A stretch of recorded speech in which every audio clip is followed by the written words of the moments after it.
Taylor hasn't changed a bit, has she? No, she hasn't. I mean, to have endured so much and to have no anger and no bitterness in you, it's... She's the same woman that I fell in love with, Mother. Everything she's ever believed, all of her optimism towards life, she's put it all into practice. It's amazing. It's so wonderful for the children to have her back. To have that great warmth and strength. I mean, they suffered so much. Now, we all have, believe me. I didn't realize that until today. I mean, I didn't truly realize how much we'd lost and how much pain we had endured.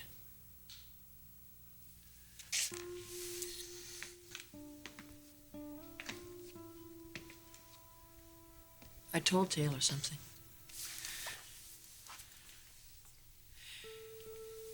I told her that when I thought that she had died,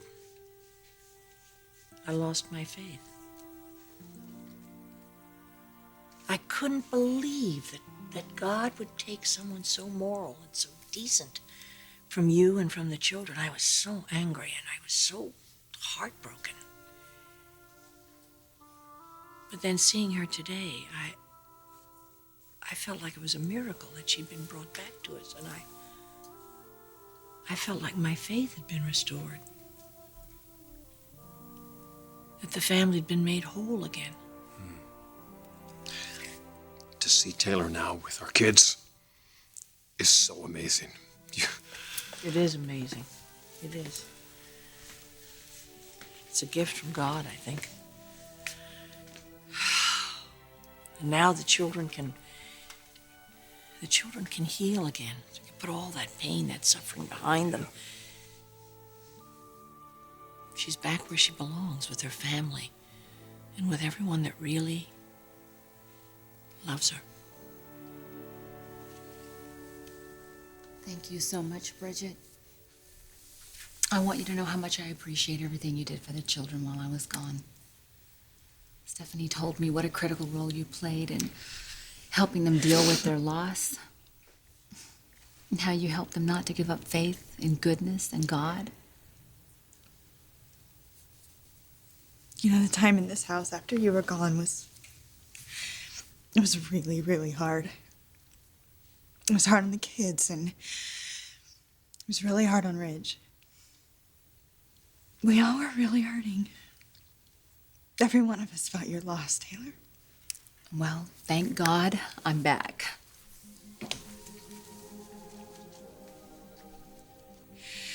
When I missed you the most, I would think about what you would be doing if you were here. And I knew you would be reaching out to people and helping them, because you tried saving the world one person at a time. You know, you motivated me to follow in your footsteps, and I'm studying medicine. I am so glad to hear that, Bridget. You'll make a wonderful doctor. I mean, I don't know if I'll be as talented as you are, but I do really want to help people. You already have. And if you need help with anything at all, or you have a question, you better ask. I will. It's just motivation enough that you're back. I know that one day I'm going to be telling a patient that feels like they're in a hopeless situation that I know an amazing woman that battled back from death and fought so hard to come back to her family. I just can't tell you how happy I am that you're going after your dreams. I just can't imagine what you went through. Just being so far away from your family and everybody that loved you so much. Well, we don't have to cry anymore. I'm here with Ridge and my children. And I am never going to ever leave again.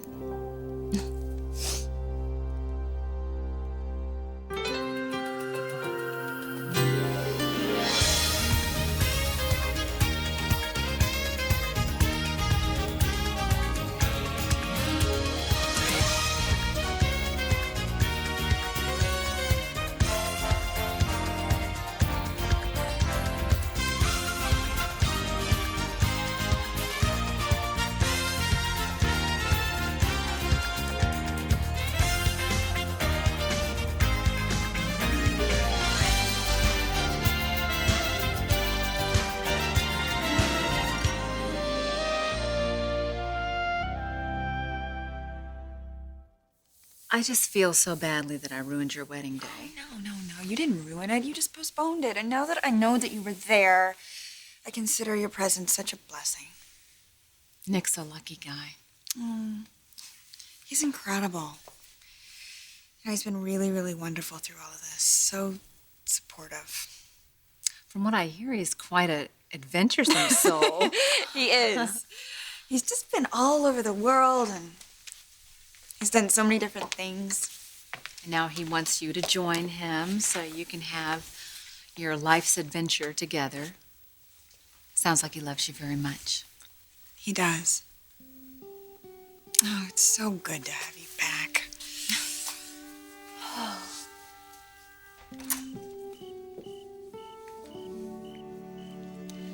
Brooke, you've raised quite an amazing daughter here. Bridget's really becoming her own woman. Where have you been? Oh, I had to pick up a few things at the office. Oh, is there anything that I could do to help you? No, honey, I don't need anything. I think you should be spending some time with Nick. Actually, you're probably right. He still considers this time the honeymoon. Well, go have a wonderful adventure then. It's so good to see you. I'll see you later. Have a good time with Nick. Oh, thanks, Mom. I love you. I love you too.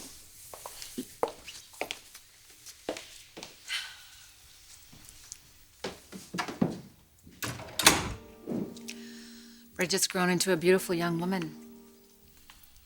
Nick really seems to make her happy. Yes, he does. This is really a special time for Bridget. Well, I'll leave you down here alone, and I'll go get ready before the kids come back from Ojai. Please stay.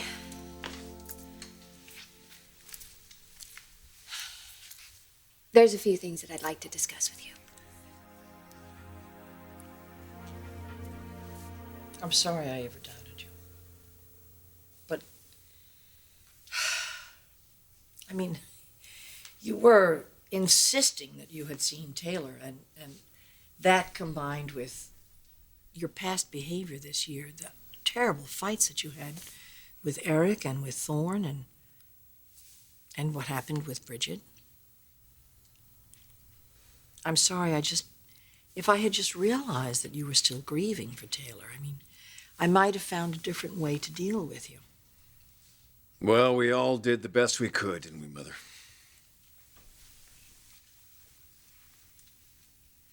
Taylor was such a stabilizing force in your life. Makes you wonder, doesn't it? What it'd been like if she'd been here these past few years, had been here with you. Taylor has always been an amazingly positive influence in my life. More so, I think, than anyone realized. She grounded you. And she did it so effortlessly, as she did most things in her life. She was a real gift to this family. You were a very different person when you were with her, you know that. I was so proud of you. The integrity, the stability that she brought. Well, she's back. And now you can heal. The whole family can heal.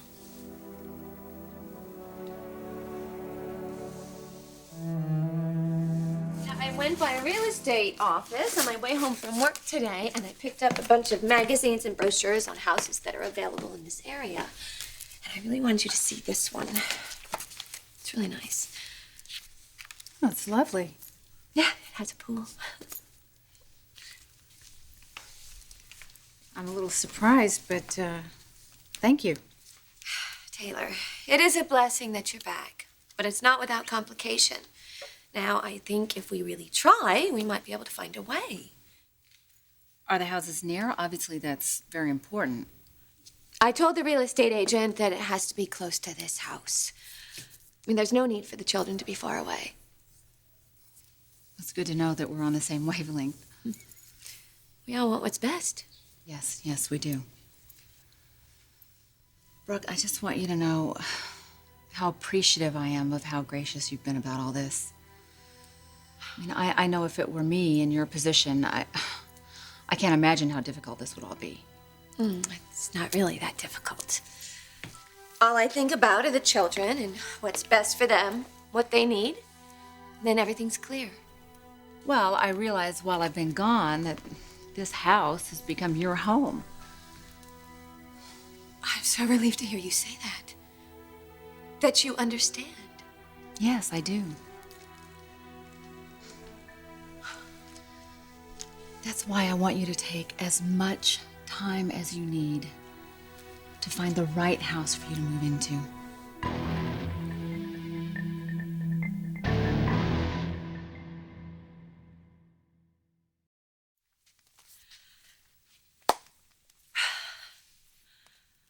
Actually, I was thinking it would be you, Taylor, who would be moving into another house.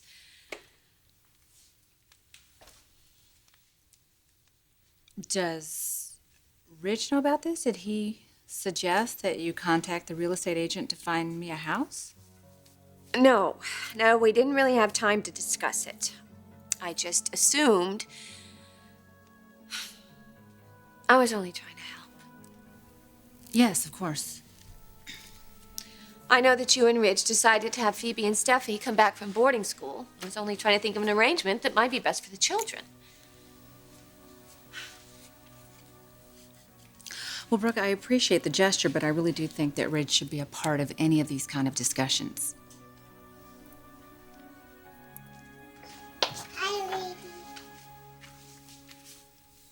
Hello. Well, you must be Hope. Oh. What do you have here? Oh! Did you draw this? All by myself. Oh! Well, I think it's perfect. Mommy, where's Daddy? Daddy, he's not home yet. But when he gets home, I'm going to make sure that he sees this. Okay.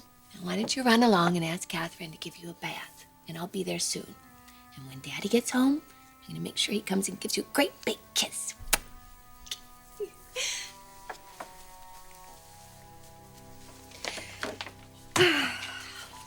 She loves to draw. Reg has been helping her. He's been having a lot of fun. And she's working on her shading. Messy?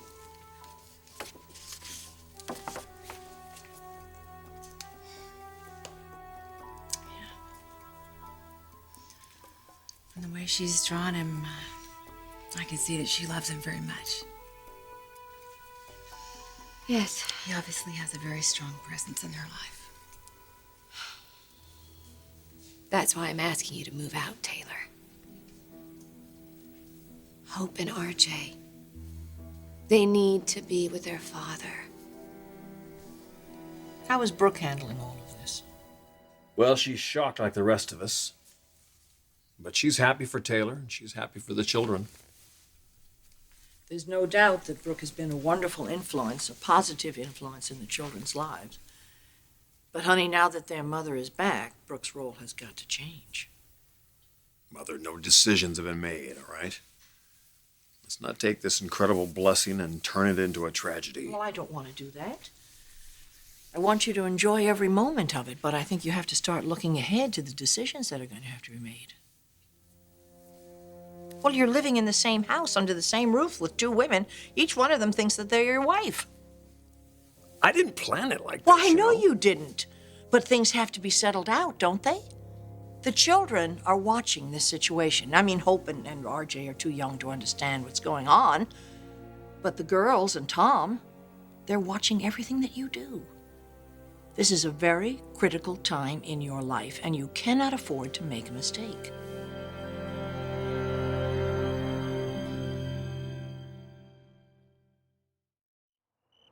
Mother, I'm very aware there are some serious issues to talk about. And are you aware of how painful it must be for Taylor to have found out that you remarried? Yes, of course. I know how difficult this is for her. It's difficult for all of us. I think Taylor is capable of getting past this marriage with Brooke if you don't do anything foolish. What are we talking about now? A second chance. Don't do something foolish. Don't let a lapse of judgment where Brooke is concerned, and Brooke can be very sexy. Don't let that keep you from the opportunity of putting your family together again. What does Brooke's sexuality have to do with any of this? Honey, we've all lost so much. But you have the most to gain. This is your home with Taylor. This is a second chance that you have to have a life with her. Understand what that means. This is a rare opportunity to put your family together again. Be smart. Take that opportunity that is right in front of you and grab hold of it.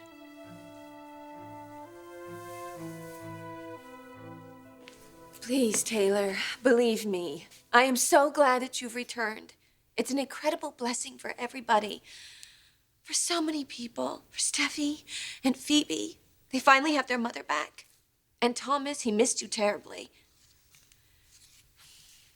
And I know how hard this is on you. You think it's only been a couple of months when really it's been years.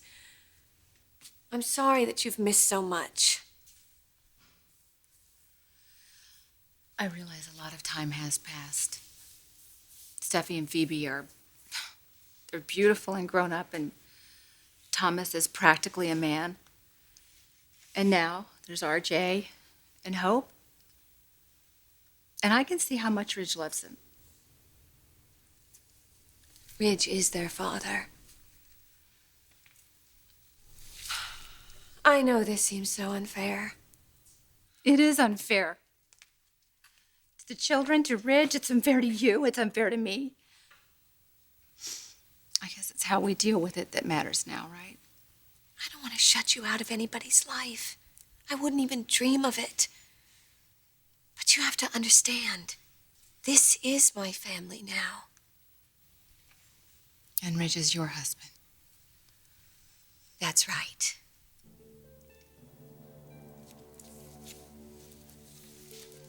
We've really made a home for ourselves here. And your children, they've grown up. They become so independent. Thomas is going to go to college soon, and Phoebe and Steffi, they're teenagers. But Hope and RJ, they are still so young, and they need to grow up with their father. And you, as a psychiatrist, you know how important those early child developmental years are. Yes. I know that you want to be close to your children, and you can stay here for as long as you want. But you have to respect the fact that Ridge and I have a family now. I do respect your family, Brooke. I really need to know how Ridge feels about this. I just can't imagine making this decision without him. Do you believe this is what he wants? I think that Ridge is confused right now. But he's very loyal to everybody. And to his own feelings. And you could save everybody so much torment. Everyone but me. I hate to put you in this position. You're a kind and decent person. And everything that you've been through, my God, I could only imagine. But now I am going to appeal to your kindness and to your decency. Please, Taylor, respect the home, respect the family that Ridge and I have created. And don't rob RJ and Hope of their father.